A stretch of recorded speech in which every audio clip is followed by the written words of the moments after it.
So as you can see, in the Pittsburgh area, things are relatively clear. There have no threat at all whatsoever for any kind of weather today.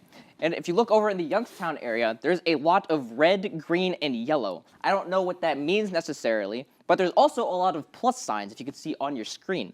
Now, I don't know what the pluses mean either, but I do know it means positive, and positive energy is around Youngstown, so that is a good thing. Now, if we get to the temperatures, over here on this road, it is 80 degrees near Mercer. Over here, I don't know what this intersection is 79 degrees, and down here is a scorching heat index of 376 degrees, so be careful out there, people. Oh, Lionel Richie, you have been hurt. You have been hurt by someone, that much is clear. Who hurt you? Who hurt you? Who hurt you? What are you listening to? Oh, I'm listening to Lionel Richie's new album. Great album. I didn't know who I was until I heard this album. I like music.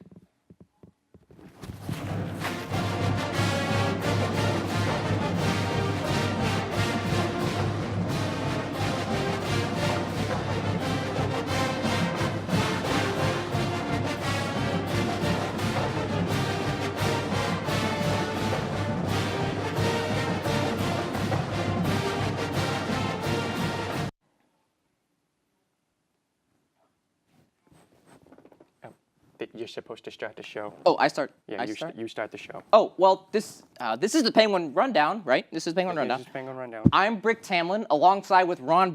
Wait a second, you're not Ron. Who's Ron? Where is Ron? Who is Ron? He's my friend. I'm Peter Griffin. Oh, I'm Brick Tamlin. Nice to meet you. Peter Griffin. Nice to meet you. Nice to meet you. So the Penguin Rundown invited us to talk about sports today, so I guess that's what we're going to do. Oh, I thought this was weather.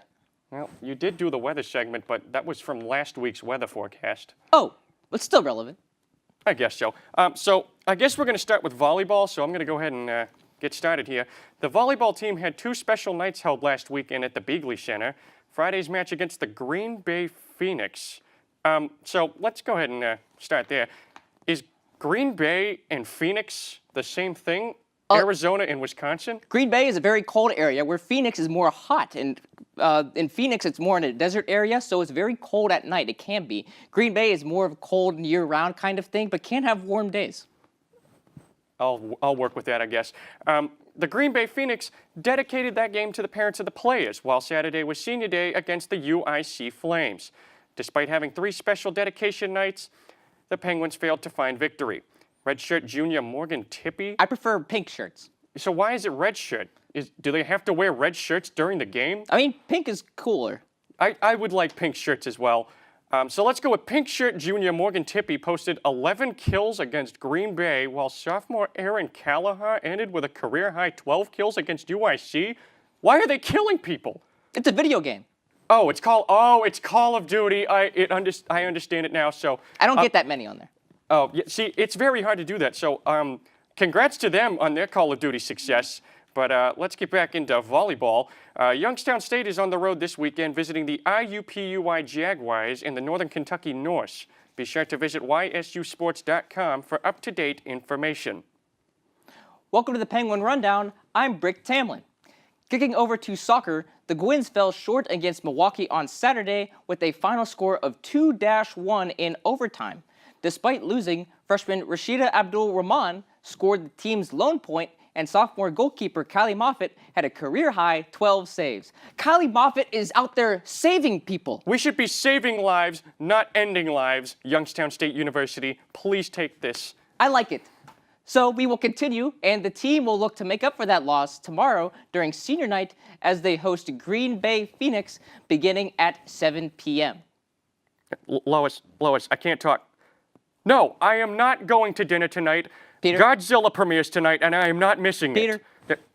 Lois, I got to get back to you. All right, bye. Can I get a cue from somebody, please? This past week, the men's tennis competed in the ITA Midwest Regionals hosted by Michigan. Unfortunately, the Gwins... What is a Gwin? Gwin, Alabama is located in Alabama, obviously, and is located at 449 degrees above sea level, and, it's 449 feet. It's 66 degrees there. Why do you know this? I'm a weatherman. All right, whatever.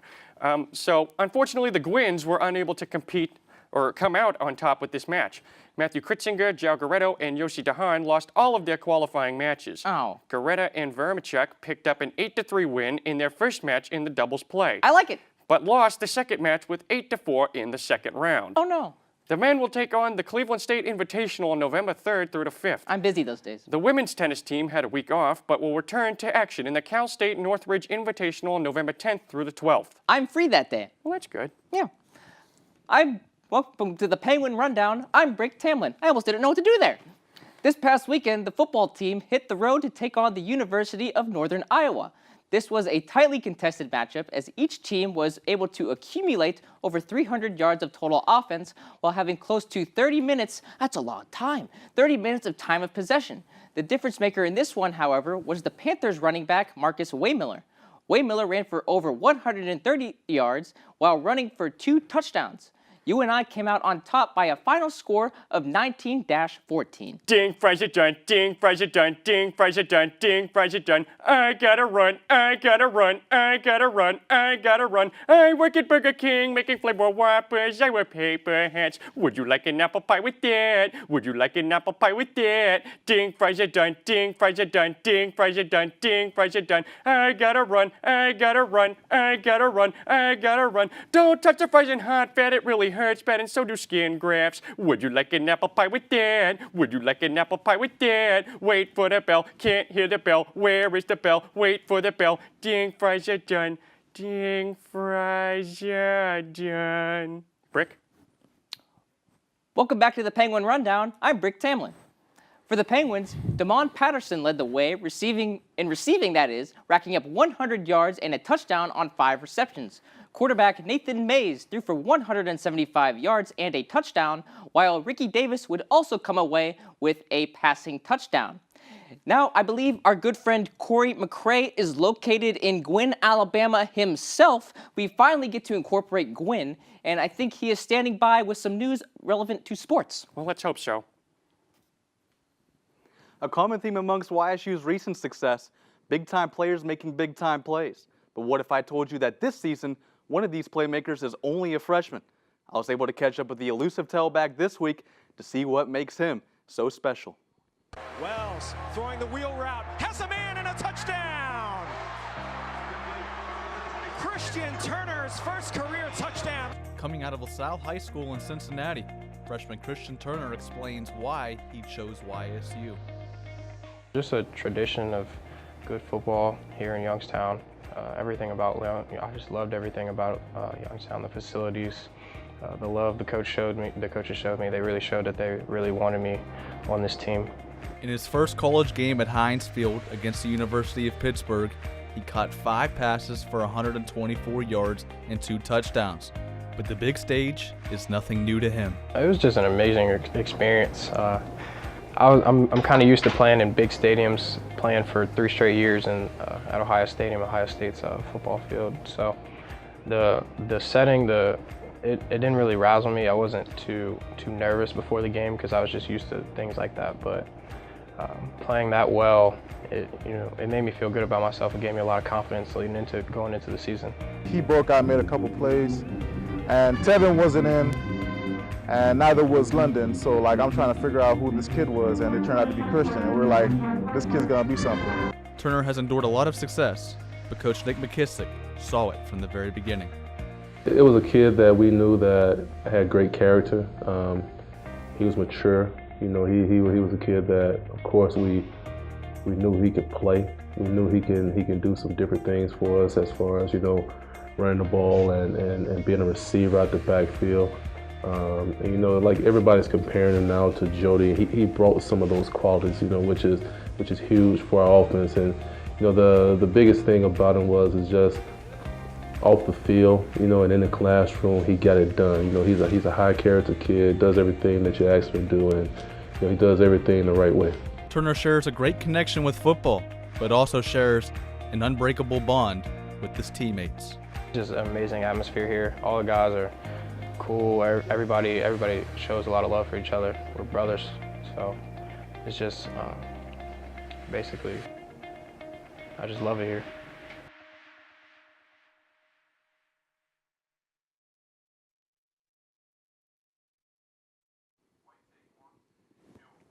Keep in mind, YSU has a versatile weapon reminiscent of Jody Webb from last year's team for the next 4 years. Brick, Peter, back to you. Thank you, Corey. He showed a lot of character going all the way to Gwynn, Alabama, just for that story. That was very impressive, and I thank him for that. Incredible. Well, this week is homecoming week as Y-S-U hosts Illinois State at Stambaugh Stadium. The homecoming parade is set to begin at noon, and kickoff is slated to follow shortly after at 2 p.m. If you can't make it, you can watch live on the Watch ESPN app or listen to 570 WKBN. That would be on the radio. Or you can watch something else on TV like Family Guy, which is losing ratings, everybody. I need to make money. Swim and dive played host to Ohio University this past Saturday. Senior divers Bethany Glick and Mackenzie Stelter led the way as they swept the 3 and 1 meter dives respectively. The only other first place finish from the Gwynns again, came from freshman Ida Jurinovics. She won the 200-yard individual medley with a time of 2 minutes 9.35 seconds. Tefane St. Gilles also had a strong performance as she finished second in both the 100 and 200-yard breaststroke. Haley Fisher also had a second-place finish in the 100 freestyle with a time of 54.31 seconds. That's fast. I think so, too. The women also totaled 7 third-place finishes on the day. The final score from Beagley Natatorium, its auditorium, was 202-96, barn burner, in favor of Ohio. YSU will now travel to compete at Oakland this Saturday. That's a long drive to California. That is a long drive. I would say so. It's supposed to be nice in Oakland. Let's hope so. I'm Brick Tamlin, and this is the Penguin Rundown. The men's basketball team hosted Teal College this past Tuesday. That's a color. It is. Colors are competitive. Past Tuesday for a hurricane relief exhibition game. Admission was $5 per person, and all of the proceeds went to the victims affected by the recent hurricane disasters. The starters for the Penguins were sophomore Jeremiah Ferguson, junior Braun Hartfield, senior Cam Morse, freshman Naz Bohannon, and junior Devin Haygood, period. The Gwynns led 57-30 at halftime. That's a 27-point difference. You know math? I do. It says it right here in my script. Oh, see, I didn't write that. I'm not good at math. I took some admit notes. Well, that's good for you. Yeah. Very good for you. So they led at halftime by a score of 57-30 thanks to a full team effort and their tenacious full court pressure that converted turnovers by Teal into layups by the Gwynns. We got Gwynns again. Coach Calhoun took advantage of it being an exhibition game and got every player that dressed into that game. And for those who did not dress, they were forced to stay in the locker room because they were not wearing clothes. Continue. Well, that's unfortunate.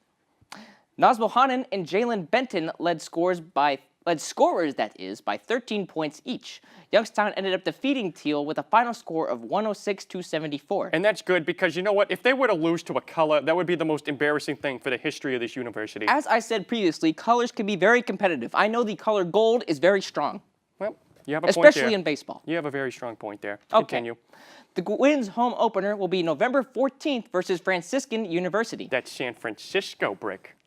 The game will be followed by the girls' home opener against Kent State at 5:15 p.m. Come out and support. Well, that just about does it for all of us here on the Penguin Rundown, right? It's the Penguin Rundown, yes. Penguin Rundown.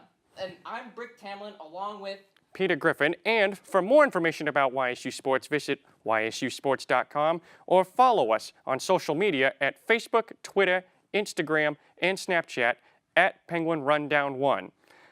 As I said before, I'm Peter Griffin. And I am Brick Tamlin. I'm the weather guy. And we'll see you next time. Hey, nice to meet you. Yeah, good to meet you. Yep.